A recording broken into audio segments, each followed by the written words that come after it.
السلام علیکم dear students, جماعت ہفتم کی کتاب اسلامیت لے ہوئے ہم آپ کے سامنے حاضر ہیں۔ آج اس ٹاپک کا لیکچر نمبر 13 ہم آپ کے سامنے پیش کریں گے۔ امید ہے کہ آپ نے ہمارا channel AMS high school on line studies جو ہے وہ سبسکرائب کر لیا ہوگا اور بیل آئیکن پہ بھی کلک کر لیا ہوگا۔ یہ اسٹوڈنٹس، آج ہم غزوہ تبوک کے بارے میں پڑھیں گے۔ پہلے لیکچرز میں ہم نے غزوہ حنین کے بارے میں پڑھا جو کہ فتح مکہ کے بعد رونما ہوا۔ آئیے چلتے اپنی اسٹڈیز کی طرف۔ جی اسٹوڈنٹس، یہ ہے غزوہ تبوک۔ اس غزوہ یا اس جنگ کا آخر اس کے پیچھے کون سے ایسے حالات تھے اس کے بارے میں پڑھتے ہیں۔ فتح مکہ کے بعد مسلمانوں کو رعب و دبدبہ پورے عرب پر بیٹھ چکا تھا۔ لوگ گروہ در گروہ یعنی کہ بہت سارے لوگ جو ہے اسلام قبول کر رہے تھے۔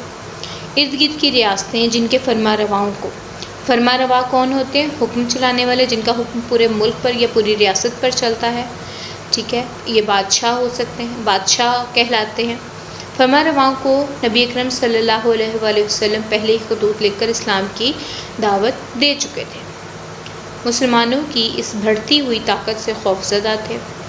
روم کا حکمران ہرقل ان میں سر فہرست تھا۔ کون؟ ہرقل۔ اس نے 40,000 کا لشکر تیار کیا۔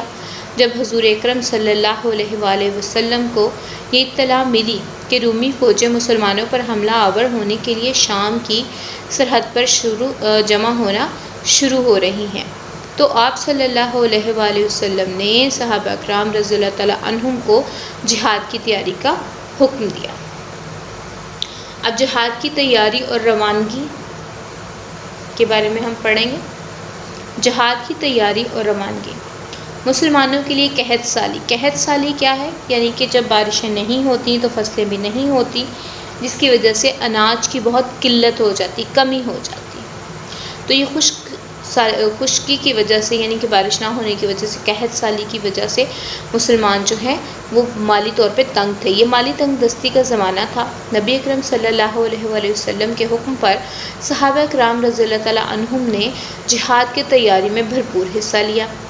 انہوں نے نبی اکرم صلی اللہ علیہ وآلہ وسلم کے حکم پر لبیک کہتے ہوئے اللہ تعالیٰ کی راہ میں مال خرچ کرنے کی ایسی مثالیں قائم کی جن کو قیامت تک یاد رکھا جائے گا۔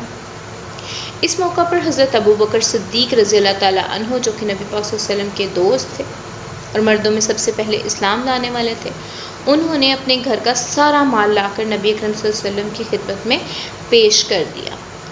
اور یہاں پر جب نبی پاک صلی اللہ علیہ وسلم نے حضرت ابوبکر صدیق سے پوچھا کہ اے ابوبکر، تو گھر کیا چھوڑ آیا ہے؟ تو انہوں نے فرمایا کہ میرے لیے اللہ اور اللہ کا رسول کافی ہے۔ یہاں پہ کوشچنس بن سکتا ہے کہ حضرت ابوبکر صدیق نے کتنا مال جہاد کے لیے دیا؟ حضرت عمر فاروق رضی اللہ تعالیٰ عنہ نے اپنے گھر کا آدھا سامان پیش کر دیا۔ حضرت عثمان غنی رضی اللہ تعالیٰ عنہ نے 900 اونٹ، 100 گھوڑے، 1000 دینار اور 200 اوقیہ چاندی آپ صلی اللہ علیہ وآلہ وسلم کی خدمت میں پیش کی۔ دیگر صحابہ کرام رضی اللہ تعالیٰ عنہم نے بھی اپنی استطاعت، یعنی اب جتنی ان کی ہمت تھی، سے بڑھ کر جہاد کی تیاری میں حصہ لیا۔ بعض صحابہ کرام رضی اللہ تعالیٰ عنہم اس قدر بے سر و سامان تھے، یعنی ان کے پاس کوئی سامان یا کوئی ایسی چیز موجود نہ تھی کہ وہ جہاد کے لیے دیں، کہ وہ جہاد کی تیاری میں حصہ نہ لے سکے۔ انہوں نے اپنی جانیں بارگاہ رسالت میں پیش کرتے ہوئے عرض کی کہ انہیں بھی جہاد فی سبیل اللہ میں لے جایا جائے۔ فی سبیل اللہ یعنی اللہ کی راہ میں۔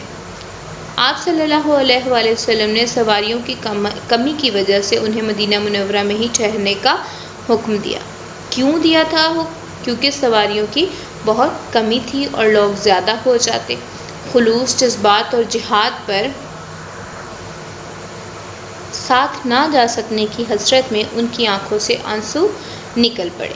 اللہ تعالیٰ کا ارشاد ہے وَأَعْيُنُهُمْ تَفِيضُ مِنَ الدَّمْعِ حَزَنًا أَلَّا يَجِدُوا مَا يُنْفِقُونَ، سورۃ التوبہ۔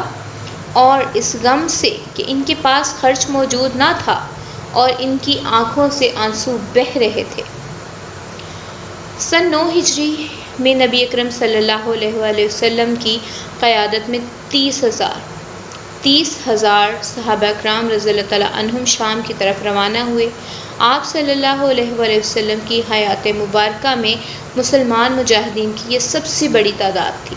ان میں 10,000 سوار تھے۔ سواریوں کی کمی کی وجہ سے صحابہ کرام رضی اللہ تعالیٰ عنہم باری باری سواری کرتے تھے۔ 18 آدمیوں کے لیے ایک اونٹ تھا۔ اکثر صحابہ کرام رضی اللہ تعالیٰ عنہم نے یہ طویل سفر پیدل ہی طے کیا۔ مسلمانوں نے 805 کلومیٹر کتنا 805 کلومیٹر کا یہ فاصلہ انتہائی استقامت، صبر، حوصلے اور جوانمردی سے طے کیا۔ سفر کی تمام تر تکالیف کو عزم اور ہمت سے برداشت کیا۔ سامان کی کمی اور سفر کی تکلیف کی وجہ سے اسے جیش العسرت یعنی تنگی کا لشکر بھی کہا جاتا ہے۔ جیش العسرت یعنی تنگی کا لشکر بھی کہا جاتا ہے۔ یہ کسے کہا جاتا ہے؟ غزوہ تبوک کا جو لشکر تھا اس کو۔ رومیوں کی شکست کیسے ہوئی؟ مسلمانوں کی جرأت مندانہ پیش قدمی کے نتیجے میں رومی فوج اسلامی لشکر کے مقابلے میں ہمت نہ کر سکی۔ اسی لیے اس غزوہ میں مسلمانوں کو بغیر لڑائی کے فتح حاصل ہوئی۔ نبی اکرم صلی اللہ علیہ وآلہ وسلم نے تمام صحابہ کرام رضی اللہ تعالیٰ عنہم کے ہمراہ 20 دن تک تبوک کے مقام پر قیام کیا۔ کتنے دن تک؟ 20 دن تک، اور پھر واپس مدینہ تشریف لے آئے۔ اب وہ لڑائی کے بغیر ہی مسلمان جیت کے، لیکن پھر بھی نبی پاک صلی اللہ علیہ وسلم نے اپنے صحابہ کرام کے ساتھ 20 دن کے لیے تبوک کے مقام پر انتظار کیا۔ جب اسلامی فوج کی مدینہ منورہ میں واپسی کی خبر پہنچی تو عورتوں، بچوں اور بچیوں نے آپ صلی اللہ علیہ وآلہ وسلم کا اسی طرح والہانہ استقبال کیا جس طرح ہجرت مدینہ کے موقع پر کیا تھا۔ طلع البدر علینا والا، یعنی بچیوں نے دف پر وہ نعت پڑھی تھی۔ اب اس غزوہ کے نتائج کیا ہوئے؟ اس غزوہ کے درجہ نتائج پر آمد ہوئے۔ مسلمانوں کے حوصلے بلند ہو گئے۔ نمبر 2، رومیوں اور شامیوں کے حوصلے پست ہو گئے۔ گرد و نواح یعنی ارد گرد کے عیسائی آبادیوں پر مسلمانوں کو رعب و دبدبہ بڑھ گیا اور زیادہ ہو گیا۔ بہت سے سرحدی قبائل نے جزیہ دے کر، جزیہ کیا ہوتا ہے کہ جب ایک کوئی فاتح لوگ ہوتے ہیں، یعنی کہ جو کسی علاقے کو فتح کرتے ہیں، ان کو جو وہاں کے مقبوضہ لوگ ہوتے ہیں، یعنی جن پر وہ قبضہ کرتے ہیں، وہ لوگ کچھ رقم دیتے ہیں یا اپنی فصلوں میں سے کچھ حصہ دیتے ہیں، تو پھر اس کے بدلے وہ تمام وہ جو حکومت کی طرف سے، وہ جو فاتح حکومت ہوتی ہے اس کی طرف سے تمام فوائد حاصل کر سکتے ہیں اور ان کو کوئی نقصان نہیں پہنچایا جاتا۔ جزیہ دے کر مسلمانوں کی اطاعت قبول کر لی۔ نمبر 5 ہے اسلامی سلطنت کی سرحدیں مزید پھیل گئیں۔ کئی قبائل اسلام کی حقانیت کو، یعنی کہ حق کو، یعنی سچ کو تسلیم کر کے مسلمان ہو گئے۔ صحابہ کرام رضی اللہ تعالیٰ عنہم نبی کریم صلی اللہ علیہ وآلہ وسلم کی ہر حکم کی اطاعت و فرما برداری کرتے تھے۔ مال و دولت کو نبی کریم صلی اللہ علیہ وسلم کی ایک آواز پر حاضر خدمت کر دیتے تھے۔ صحابہ کرام رضی اللہ تعالیٰ عنہم کی ہمیشہ کوشش رہتی تھی کہ اسلام کی عزت و وقار کی خاطر اپنا سب کچھ خرچ کر دیا جائے۔ اس سبق سے ہمیں کیا پتہ چلتا ہے؟ اس سبق سے ہمیں معلوم ہوتا ہے کہ اللہ تعالیٰ انسان کے دل کا تقوی اور نیتوں کو دیکھتا ہے اور خالص نیت ہونے کی وجہ سے کامیابی سے ہمکنار کرتا ہے۔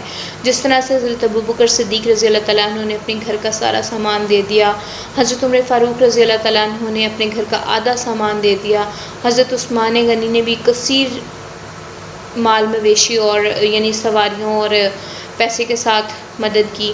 اس کے علاوہ اور بھی صحابہ کرام نے اپنی استطاعت کے مطابق دی، تو اللہ تعالیٰ نے ان کو فتح کیسے دی کہ بغیر لڑائی کے ہی مسلمان فتح ہو گئے، اور اس کے نتائج بھی ابھی ہم نے پڑھے۔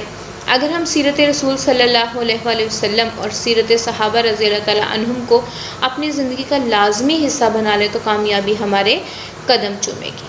جی اسٹوڈنٹس، آج آپ کے اس ٹاپک کی ریڈنگ ختم ہوئی۔ اس لیکچر میں ہم ریڈنگ کرتے ہیں، شارٹ کویسچنز ساتھ ساتھ میں بولتے ہوئے بناتی گئی ہوں، کچھ لکھے بھی ہوئے تھے۔ یقیناً آپ کو اس کی سمجھ آ گئی ہوگی۔ انشاءاللہ نیکسٹ لیکچر میں، لیکچر نمبر 14 میں آپ سے ملاقات ہوگی۔ اللہ حافظ۔